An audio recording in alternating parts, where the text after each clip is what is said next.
Hey, to customize watch faces on the Redmi Watch 4, first of all, you will have to actually pick the watch face that you can actually customize. So all you have to do is just to open the watch face, click and hold it with your finger.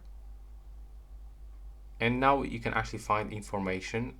When there's like edit button available, it actually means that you can edit this exact watch face. So in this one, I cannot do anything. So let's go into, for example, this one. I can click edit, then click get it.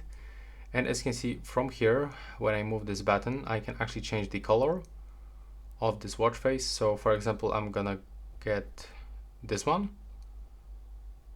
Yeah, this one.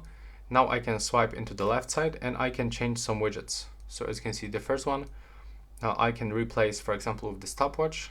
And the second one, I can get, for example, for the standing. And now I can just click here to finish.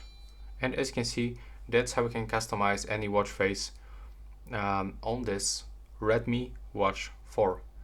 And that's how it looks right now. Please subscribe to my channel and see you in the next one.